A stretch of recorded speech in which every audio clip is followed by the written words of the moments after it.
Hello, my lovely friends. It's Marta. Welcome back. Today, I'm super excited to share with you this fabulous technique, which I came across today when I was playing. Now, let me just quickly tell you the idea I had for today's card. On my last video, when I was sharing with you this card I was making with the owls, I was sharing the idea for a mail card. I was rambling through the envelope with some ephemera pieces, like little pictures and stuff, and I found this set of these lovely images with this shiny silver frames.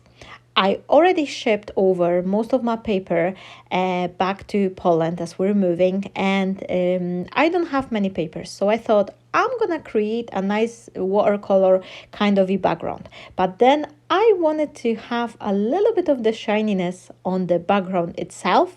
And when I was doing the smooshing technique with inks, I was like, let me try to see if we could smoosh the, smoosh the embossing powder. And this is the results. And if you would like to see how did I achieve this look, please stay tuned. And of course, I just want to say thank you everyone who recently joined my channel. I'm super happy you're here, and I hope you will enjoy the videos. Please don't forget to say hi to all of my friends who are watching my videos. Every time you say hi, you leave a like or share my video. This is a huge help for me as a creator, so I'm super thankful for that. Now, my friends, going back to the card, first I'm gonna be creating this watercolor background using the smooshing technique.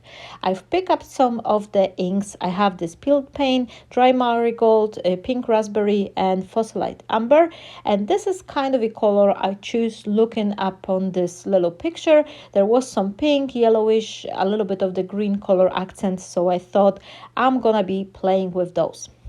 What I like to do whenever I do the smooshing technique, I am starting from placing the foil over my card. This gives me this kind of a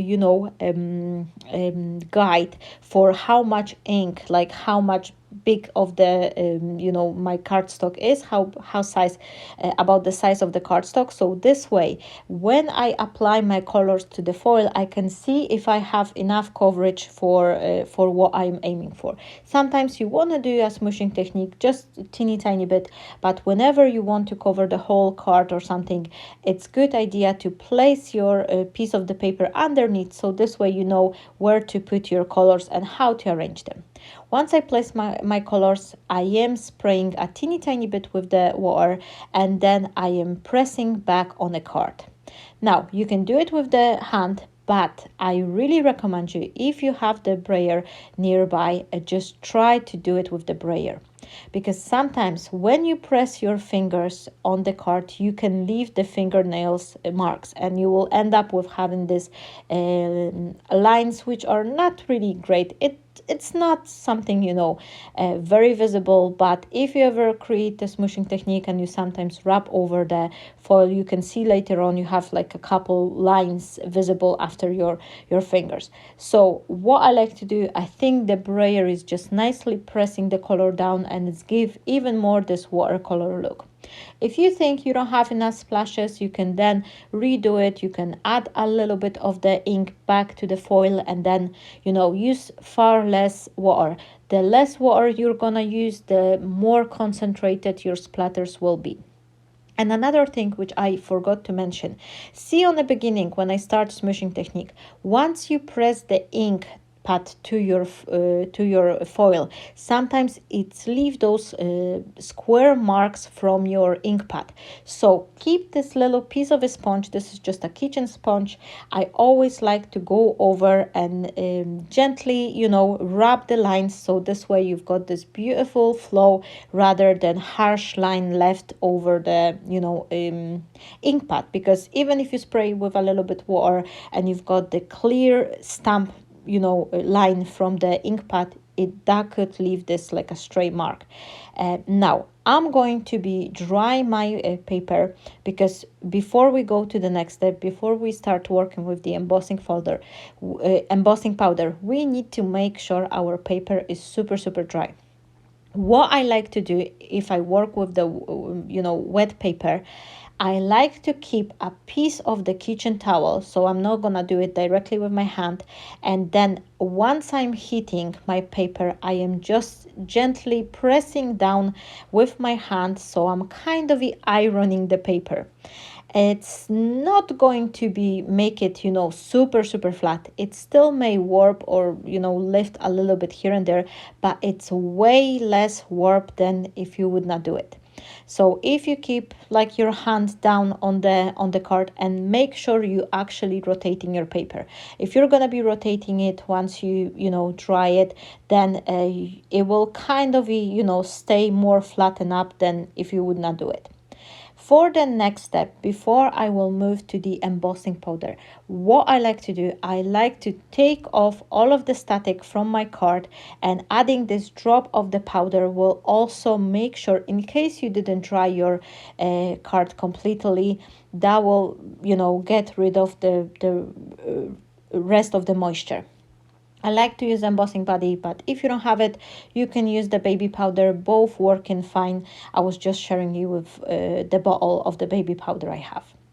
What we need is the clean piece of the foil. So I'm just quickly taking a kitchen towel and just getting rid of the rest of the inks I have, and then dry it out with the paper towel, so it will be good to go. Next step, before I will add the embossing powder, I need to add some sort of the adhesive.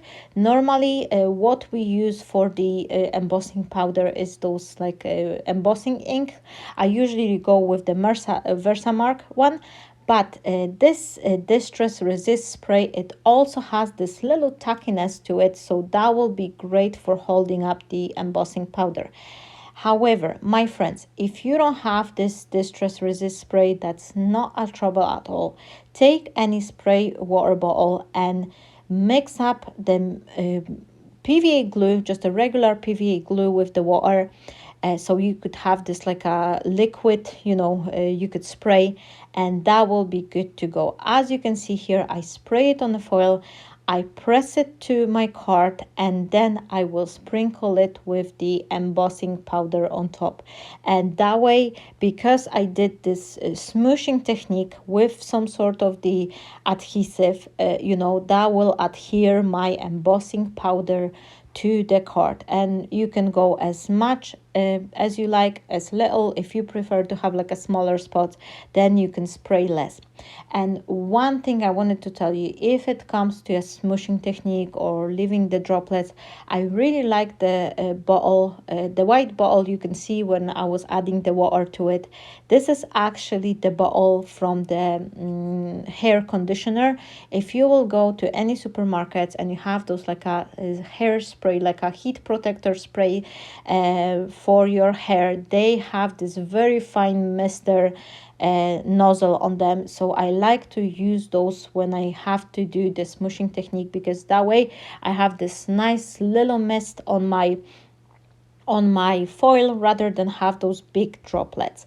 Once I put the powder on, I am melting it with the heat gun tool, and in a few places, if you have too much powder, you can gently rub it off with your finger or just leave it like that. This is entirely up to you. But what I wanted to tell you, my friends, this has no limit.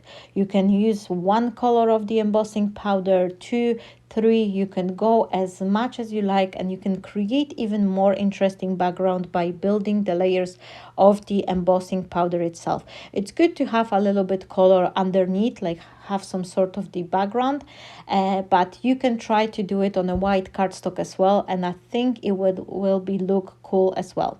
For the second round, I'm kind of trying to go with this like a little bit more line design, so that will be looking kind of more like a marbly effect. And then again, I am adding a teeny tiny bit of the water just so it has a little bit more moisture, so it will nicely flow on the paper. And then I am pressing with the brayer, just making sure I just put this down to the paper. And if you have some areas as I have here, when you notice that there's nothing there, so you can go there directly and smoosh more of this glue back to the paper. And again, I am placing it on the piece of the on the piece of the copy paper, and I am sprinkling it with the gold embossing powder. I did silver first, and now I'm doing gold, but you can go with whatever color you have, or you can try different color combination with the blue or pink or red and green for a Christmas. That will be fabulous, because the embossing powder, once you melt them, they have this nice shininess to them. So that will be just looking cool. And even if you try to do 3 or 4 backgrounds like that, each one of them will be one of a kind, so you're never gonna be creating 2 of the same cards. So if you do the batch, and that will be great, but that will be a great solution, because each one of your cards, even though they're made as a batch, they will be looking slightly different. So there's something for you. And again, you just go over with the heat tool, you set the powder, and in a few places when the powders meet up, the silver and gold powder, they meet up, they just start, you know, mixing up a little bit and create even more fabulous, you know, look. I will be creating some cards, and maybe later on I will post some photos of the card, but I just wanted to share with you this technique today, because I think it's looking very cool, and it will be so much interest to you know, to create different kind of looks for different occasions. The sky is the limit. Your imagination is the limit for whatever purpose you would like to see. You can mix up your own, you know, background. I hope you enjoyed today's video and you will give a try to this technique, my friends. And if you do, please don't forget to share your creation on the group called Drop of Inspiration. This is our Facebook group for the friends who make cards based upon my own tutorials. Thank you so very much once again to all of you, my friends, who's been watching, supporting me with your comments. I love reading them, and I'm so grateful to have you all here on my channel. Stay blessed, my friends, and bye bye.